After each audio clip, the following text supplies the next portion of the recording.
All right, so we're recording this right now. Okay, this is gonna good enough, I think.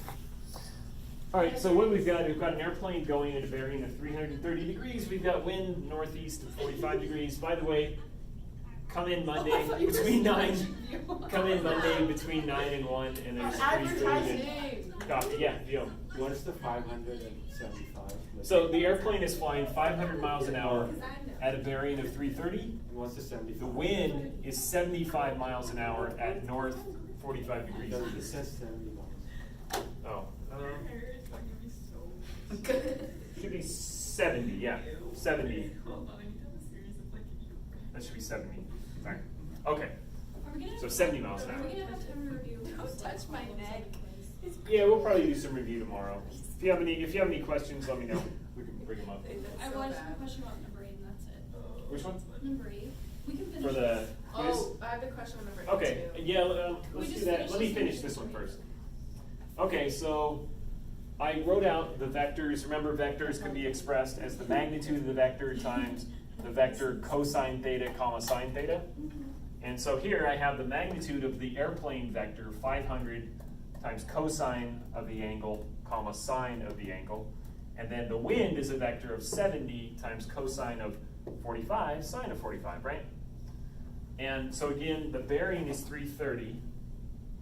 Bearing is from true north, but to get it an angle from the horizon of 0, our normal unit circle angles, I go from 0 over to that. So the difference between 330 and true north was 30 degrees. So I take that 30 plus 90, I get 120. Okay? So that's the angle of the airplane.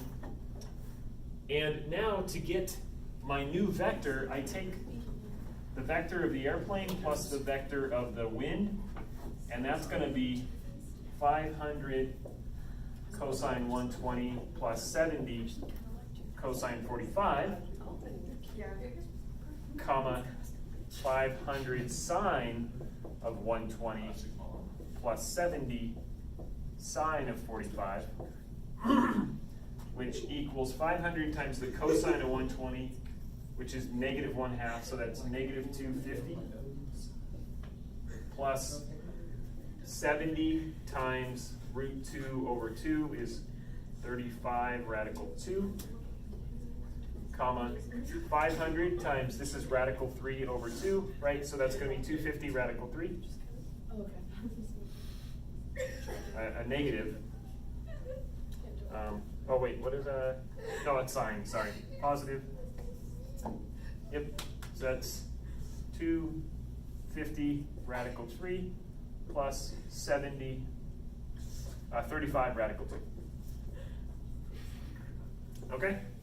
Wait, I couldn't see when you were ready, so just like wait for 2 seconds. Yep. You just foiled? No, I just added the components, right? Oh. And then cosine of 120 is negative 1/2. So 500 times negative 1/2 is negative 250. Plus, this is radical 2 over 2, right? So 70 divided by 2 is 35 times radical 2. So I'm just cosine of 45, right? So when I simplify, I get negative 200.5 and 482.5. Okay? So that's my new vector.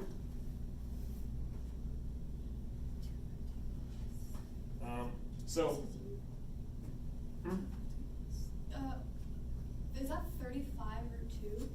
Yes, so that was 70 times the cosine of 45, which is radical 2 over 2, right? Right, yeah. So 70 divided by 2 is 35 times radical 2. And so then I just approximate that and simplify it, right? Yeah. Now, so that's the new vector that the airplane is making, okay? So now the airplane's going to be flying something like this, and it's going to be, this is negative 200.5 comma 482.5. Okay? And it's thinking vector terms, right? Now what's the speed of the airplane? That would be the magnitude of the vector, right? Yeah, so the speed is going to be the magnitude of my new vector, v, and that's gonna be the square root of 200.5 squared plus 482.5 squared, right?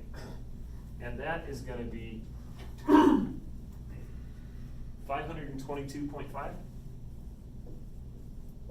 miles an hour. Okay? So this is my new vector, and my new vector is just the sum of the other two vectors, the speed of the airplane plus the speed of the wind, and they're going in different directions, right?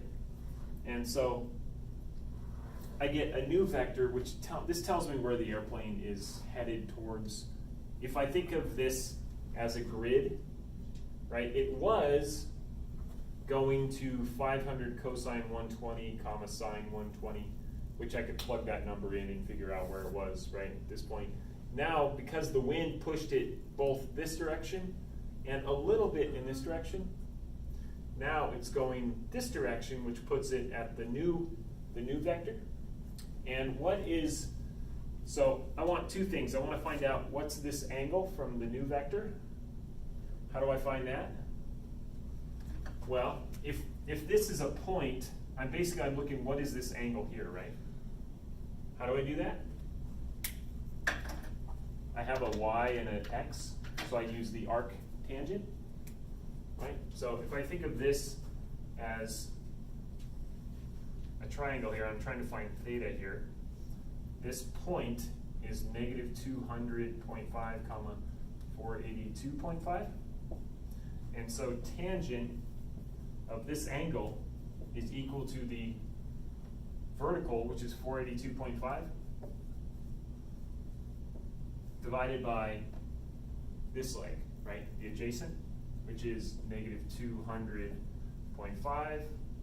And that means theta is equal, what's theta equal to? Negative 67 something. Anybody want to do the calculations for me? Yeah, I can do that. I left my calculator downstairs. 482.5 divided by negative 200.5, 0.5 and then arc tangent of that, yeah. negative 67.4384. Okay, so negative 67.4. So what that means is this angle here, right? All right, guys, that means this angle here is 67.4 degrees, right? From here. Yeah. So what is the bearing of that? The bearing would be this 67.4 plus 270, right? So the actual bearing of the airplane, the new bearing, is going to be this angle here of 67.4 plus the 270, right? So 337.4 degrees. So what that angle, that arc tangent got me, was it got me this angle, right? And so I want to find the bearing from due north, which is all the way around this way, right? So I got this angle, 67.3, plus, and so I'm just going to add 90, 90, and 90, right? Oh. Okay? So that gets me 337.4. So my airplane was flying at 330 degrees. It hits this wind. The wind pushes it to 337.4 at 522.5 miles an hour, right? Okay? Any questions on that? So if you want, there's another one in here. Are we good? I think it's number... Yeah, can we go over number 8, please? Yeah, so just really quickly, if you want to do number, I think it kind of goes in conjunction with this, number 83. here you have an airplane flying in the direction above with an airspeed. Because of wind, its ground speed and direction are now 800 and 140. So basically what that one is they give you this, the new vector, and they're asking what is the wind. So we were given the original plus the wind equals our new vector and speed. They give you the original and the new vector and speed and ask you what the wind is. Right? So we have x plus y equals z. They have x plus what equals z. Right? Okay, so that's some ready figure. Okay, so is everybody's good with that? You can see it, I think. Yeah. Okay. So you want number 8? Yes, please. What's number 8? Find the angle between 4, 1, 2, 3. Okay, so if I've got a vector, okay, so I'm going to erase this. Is that okay? Should I leave it up there for a little bit longer? You can just So- write it on there. So I've got an angle between vector 4, 4 and 2, 3. So if I draw out on the grid 4, 4, what's the angle to 4, 4? 45, right? And I've got another vector, 2, 3. So here's 4, 4, and then 2, 3. Oh, I did it right. I just looked at 3. this. You do it. I did that earlier, dude. So what's the I was kidding.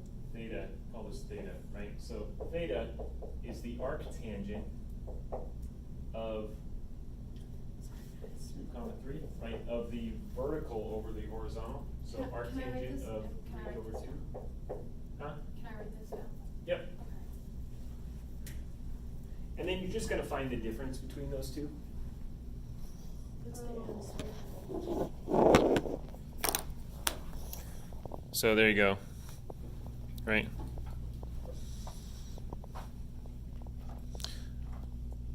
So I've just got two different vectors, and I'm trying to find the difference between the two. So the difference would be this angle minus this angle. This angle is obviously 45 because it just goes to x equals y, right? Okay?